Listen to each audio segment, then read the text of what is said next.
I am Srinivas, lecturer in chemistry, Sri Vasishtha Educational Institutions. రేపు coming 2026 NEET ఎగ్జామినేషన్లో మీరందరూ BiPC students అందరూ బాగా ప్రిపేర్ అవుతున్నట్టున్నారు. సో రిగార్డింగ్ లాస్ట్ టైం కొన్ని టిప్స్ తీసుకొని మీరు డెఫినెట్గా మీ ఈ స్కోర్ని ఇంప్రూవ్ చేసుకోవడానికి పాసిబిలిటీ ఉంది. సో మీరు థరో రివిజన్ అంటే నంబర్ ఆఫ్ టెస్ట్, ఈ టైంలో నంబర్ ఆఫ్ టెస్ట్ మాక్ టెస్ట్లు ఎక్కువ ప్రాక్టీస్ చేయండి. దానివల్ల మీకు ఖచ్చితంగా మీ స్పీడ్, యాక్యురసీ రెండు ఇంప్రూవ్ అవుతాయి. రెండోది according to chemistry point of వ్యూలో, ఫిజికల్ కెమిస్ట్రీలో మీరు ఫస్ట్ ఎలక్ట్రోకెమిస్ట్రీ, అలానే కాంప్లెక్సెస్, వెయిటేజ్ ఉన్న టాపిక్స్ అయిన కాంప్లెక్సెస్, ఎలక్ట్రోకెమిస్ట్రీ, కెమికల్ బాండింగ్, అలానే కెమికల్ కైనెటిక్స్, సొల్యూషన్స్, ఈ టాపిక్స్ మీద మోర్ ఫోకస్ చేయండి. అలానే అయానిక్ ఈక్విలిబ్రియం, కెమికల్ ఈక్విలిబ్రియం కూడా జాగ్రత్తగా మళ్ళీ ఒకసారి థియరిటికల్ పార్ట్ చదవండి. అలానే థర్మోడైనమిక్స్ కొంచెం జాగ్రత్తగా ప్రాక్టీస్ చేయండి.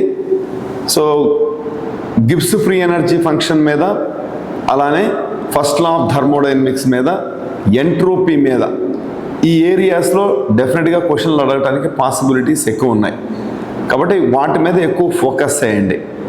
అలానే ఫిజికల్ కెమిస్ట్రీలో నియర్లీ 16 క్వశ్చన్స్ రావడానికి పాసిబిలిటీ ఉంది. సో ప్రాబ్లమ్స్ తక్కువ రావడానికి ఛాన్సెస్ ఎక్కువ ఉన్నాయి. కాన్సెప్చువల్ క్వశ్చన్స్ ఎక్కువ అడుగుతారు. అందువల్ల మళ్ళీ ఒక్కసారి మీరు కాన్సెప్ట్స్ని థరోగా ప్రిపేర్ అవ్వండి. మార్క్ టెస్ట్లు ఎక్కువ రాయండి. నేను మళ్ళీ చెప్తున్నాను, మార్క్ టెస్ట్లు ఎక్కువ రాయటం వలన మీకు స్పీడు, యాక్యురసీ రెండు పెరుగుతాయి.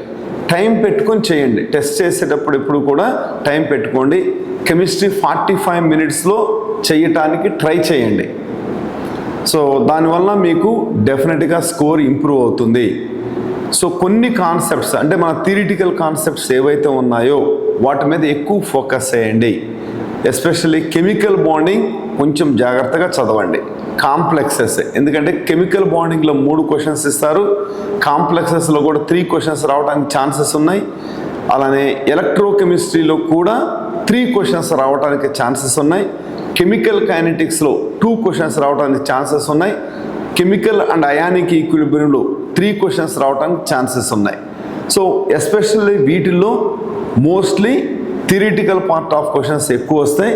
సొల్యూషన్స్, బేసిక్ కాన్సెప్ట్స్ ఆఫ్ కెమిస్ట్రీలో డెఫినెట్గా ప్రాబ్లం రావడానికి ఛాన్సెస్ ఎక్కువ ఉన్నాయి.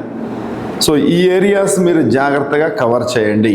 అలానే నంబర్ ఆఫ్ టైమ్స్ రివిజన్ చేయండి. So number of times revision చేయటం వల్ల మీరు ఖచ్చితంగా ఆ కాన్సెప్ట్స్లో ఇన్డెప్త్ నేర్చుకోగలుగుతారు, ఎగ్జామ్లో బాగా చేయగలుగుతారు. Okay, all the best for your future 2026 NEET examination. Thank you.